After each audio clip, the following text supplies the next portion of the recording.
Assalamualaikum warahmatullahi wabarakatuh. Al-Fatihah.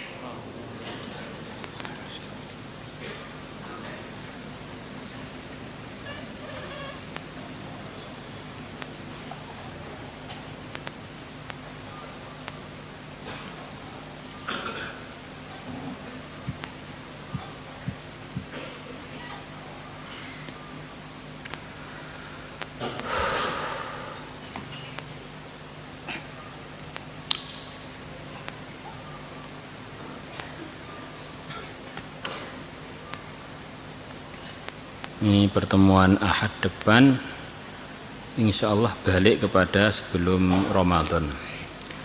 Sampai kemarin sebelum Ramadan.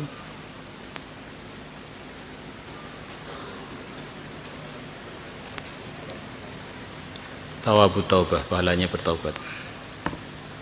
Halaman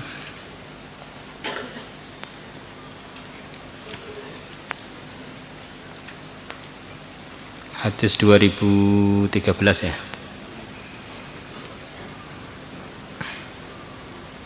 Ya.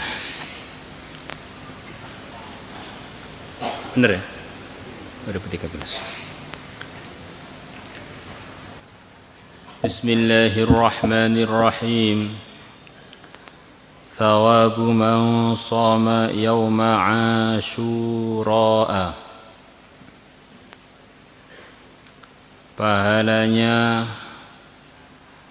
orang yang puasa hari ke-10 dari bulan Muharram, Asyura.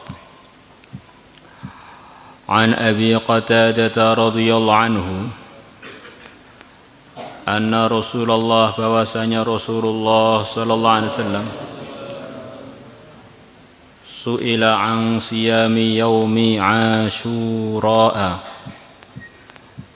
mengenai puasa hari yang ke-10 dari bulan Muharram. Faqal, maka Rasulullah sallallahu alaihi wasallam menjawab, yukaffiru, puasa hari Asyura mengampuni as-sanatal madiyata, dosa 1 tahun al-madiyata yang telah lalu. Di anugerah Allah kepada anak cucu Nabi Adam itu begitu banyak, diberi amalan-amalan yang kalau dikerjakan mencuci dia dari dosa-dosa dia. Dan orang itu kalau bersih dari dosa, kondisi dia ini ada kemiripan dengan para anbiya. Kalau para anbiya memang enggak punya dosa. Jadi kalau orang diampuni dosanya, kondisinya seperti para anbiya. Para anbiya itu apa yang akan terjadi kepada beliau-beliaunya dan yang telah terjadi. Inna lanang suru rusulana. Sesungguhnya aku Allah, sungguh aku akan menolong utusan-utusan kami. Jadi orang itu kalau bersih dari dosa layak ditolong oleh Allah. Kemudian yang kedua di antaranya,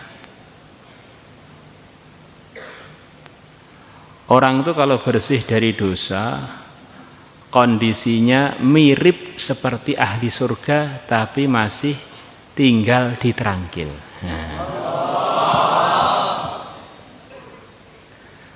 Nah, orang itu kalau ahli surga, apa yang akan dia dapatkan?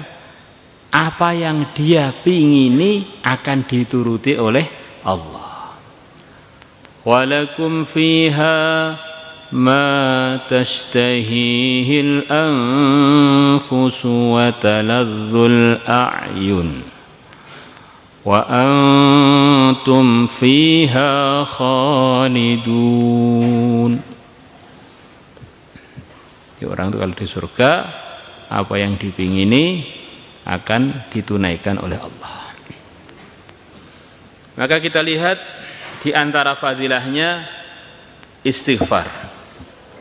Orang yang punya amalan minta maaf kepada Allah, astaghfirullah, astaghfirullah. Man lazamal istighfar, barang siapa dia tidak lepas-lepas dari amalan istighfar, Allah janjikan untuk dia mirip seperti ahli surga. Ja'alallahu lahu min kulli hammin faraja wa min kulli dhiqin makhraja atau kama ja'a fil hadits. Keprihatinannya akan didatangkan kelonggaran, kesempitannya akan diberi jalan keluar. Maknanya begitu dosa itu terhapus, maka kondisi dia ini layak untuk mendapatkan fasilitas mirip para anbiya, mirip para ahlul jannah.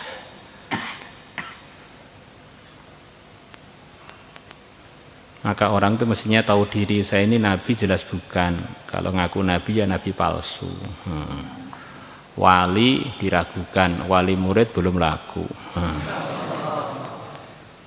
Minimalnya targetnya itu maghfur, diampuni oleh Allah. Nah, kalau sudah diampuni, maka ada kemiripan dengan para maksumun dan para ashabul jannah. Maka orang itu belum diizinkan masuk surga sebelum dibersihkan dari dosa. Selepas bersih baru diizinkan untuk masuk pintu gerbangnya surga. Nah, di antara cara mengampuni dosa adalah puasa sunnah Asyura. Wa an Ibnu Abbas radhiyallahu anhuma qala Rasulullah sallallahu alaihi wasallam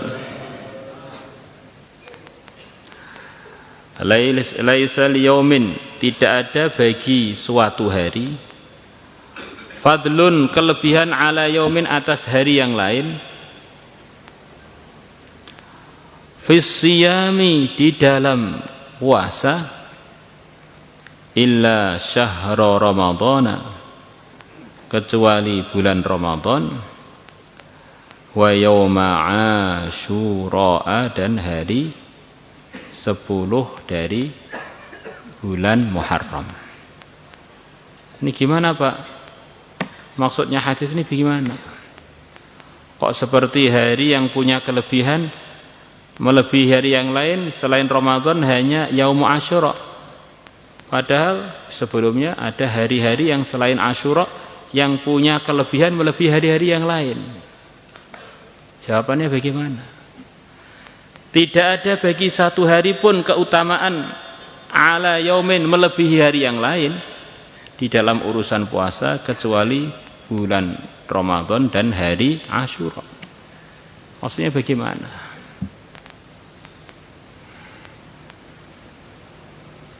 Di antara maksudnya ketika itu baru diwahyukan pada Nabi bahwa Yaumu Asyura punya kelebihan melebihi hari-hari yang lain selepas Ramadan. Kemudian sabda-sabda Nabi mengenai fadilahnya Arafah, mengenai fadilahnya puasa 6 hari Syawal, mengenai fadilah-fadilah puasa Senin Kamis dan sebagainya, dan hari-hari yang lain nisfu Sa'ban dan sebagainya, itu selepas sabda Nabi yang barusan kita baca. Wallahu a'lam bishawab.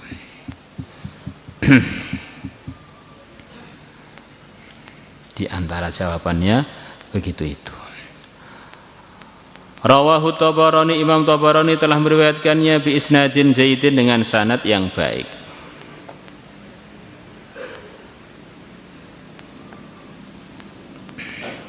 Wa anhu, dan juga telah diriwayatkan dari Ibnu Abbas radhiyallahu anhuma. Wa su'ila, dan telah ditanya Ibnu Abbas an siyami Asyura, mengenai puasa Asyura. Faqal, maka Ibnu Abbas mengatakan, ma alimtu,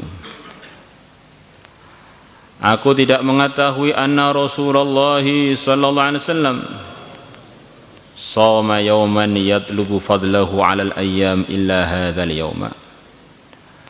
Aku tidak mengetahui bahwasanya Rasulullah SAW puasa satu hari pun yang beliau mencari keutamaan hari itu melebihi hari-hari yang lain kecuali hari ini tanggal 10 Muharram. Wala syahran illa hadza syahr, dan juga aku tidak mengetahui beliau puasa satu bulan yang bulan tadi melebihi bulan-bulan yang lain illa hadza syahra, kecuali bulan Ramadan ini, yakni Ramadhana, beliau memaksudkan bulan itu Ramadhana, bulan Ramadan. Rawahu Muslim. Ini juga bagian dari jawaban bahwa itu sepengetahuannya ulamanya sahabat yang bernama Ibnu Abbas radhiyallahu anhuma, bahwa setahu saya Nabi itu enggak nyari hari untuk dicari keutamaannya melebihi hari-hari yang lain selain tanggal 10. Bulan melebihi bulan-bulan yang lain melebihi selain bulan Ramadan. Sementara yang riwayatkan hadis keutamaannya Arafah, keutamaannya puasa-puasa di hari-hari yang ada berkahnya khusus, itu yang riwayatkannya bukan Ibnu Abbas, yang riwayatkannya adalah sahabat yang lain. Maka beliau mengatakan ma alimtu, itu sepengetahuan beliau. Itu termasuk hari yang diistimewakan oleh Nabi. Sepengetahuan Ibnu Abbas tidak ada hari yang seperti itu sepengetahuan beliau. Maka namanya sepengetahuan beliau berarti berkemungkinan kalau selain beliau berpengetahuan yang berbeda bisa diterima juga. Maka diriwayatkan dari Masruq kemarin itu, diriwayatkan dari Sahal ibnu Sa'ad, diriwayatkan dari Abi Qatadah, diriwayatkan dari Sa'id bin Jubair, diriwayatkan dari Abi Sa'id al-Khudri. Wallahu a'lam bissawab. Seperti ada cerita diceritakan kepada Sayyidah Aisyah radhiyallahu ta'ala anha bahwa ada sahabat kencing dengan berdiri. Katanya ikut Nabi, kencing dengan berdiri ikut Nabi. Maka Sayyidah Aisyah marah-marah. Bohong nih, Nabi enggak pernah kencing berdiri, enggak ada. Sementara banyak riwayat yang dinukilkan oleh Imam Bukhari dari Ibnu Umar radhiyallahu anhu, di antaranya bahwa Nabi dengan para sahabat dalam satu safar, kemudian beliau sampai ke satu tempat, beliau pengen qadha hajat, maksudnya kencing, maka beliau kencing dengan berdiri. Maka para ulama mengatakan Sayyidah Aisyah tadi meniadakan hal tersebut mengikut memori beliau. Di memori saya itu enggak ada. Ternyata di memorinya sebagian sahabat laki-laki yang ikut safar dengan Nabi, beliau beberapa kali kencing dengan berdiri. Lah alasannya kencing dengan berdiri itu beliau apa? Banyak pendapat. Di antara pendapatnya termasuk untuk nyontoi umat bahwa kencing dengan berdiri itu bukan bagian dari yang makruh apalagi yang haram. Ada yang mengatakan waktu itu Rasulullah SAW daerah bagian bawah lututnya beliau, belakang lutut beliau itu ada kurang nyaman, maka kalau beliau menekuk untuk duduk waktu itu enggak nyaman atau sakit, maka beliau karena darurat kencing dengan berdiri. Maka darurat itu membolehkan perkara yang aslinya tidak baik. Untuk nyontoi kalau darurat kencing berdiri juga enggak dosa.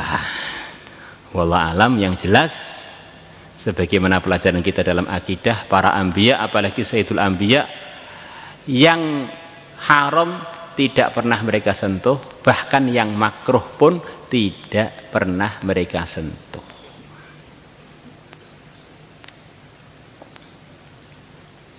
Maka sebagian ulama di hadapan murid-muridnya berjalan sambil makan dan sambil minum. Maka muridnya negur, kan kurang pantas Pak. Kurang pantas kan menurut kamu. Itu para sahabat yang lebih tahu mengenai agama. Biar orang tahu mungkin makan minum sambil berjalan tuh enggak paling bagus. Tetapi para sahabat di zaman Nabi, di depan Nabi, makan minum sambil berjalan oleh Nabi lo enggak dimarahi. Lo kamu marah-marah itu gimana? Nah, hadis sahih riwayatnya Ibnu Umar radhiyallahu anhuma, kunna na'kulu wa nashrabu wa nahnu namsi. Hadis sahih, muttafaq alaih. Dulu kami para sahabat makan dan minum sambil kami berjalan. Memang kesimpulannya itu ilmu itu penting lah ya. Ilmu itu penting. Karena ilmu itu kan namanya pengetahuan. Tanpa ilmu itu maksudnya nggak tahu. Kalau nggak tahu kan ya namanya nggak tahu ya mesti akan bingung wong nggak tahu. Nah.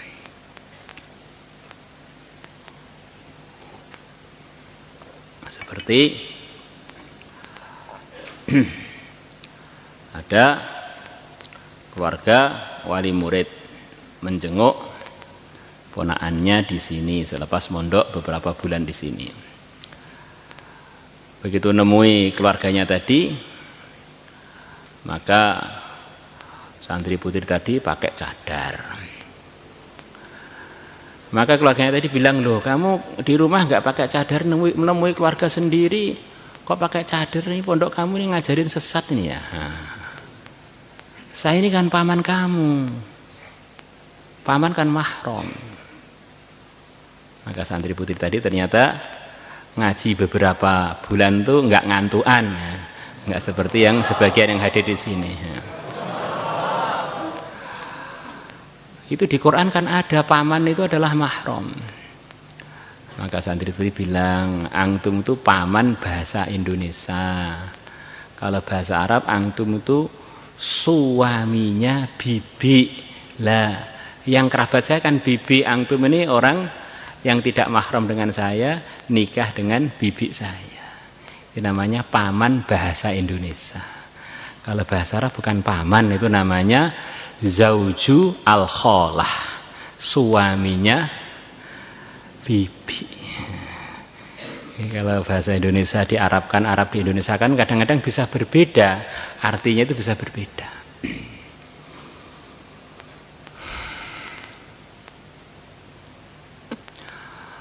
Allahumma salli ala sayyidina maulaya salli wa sallim daiman abada.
salatu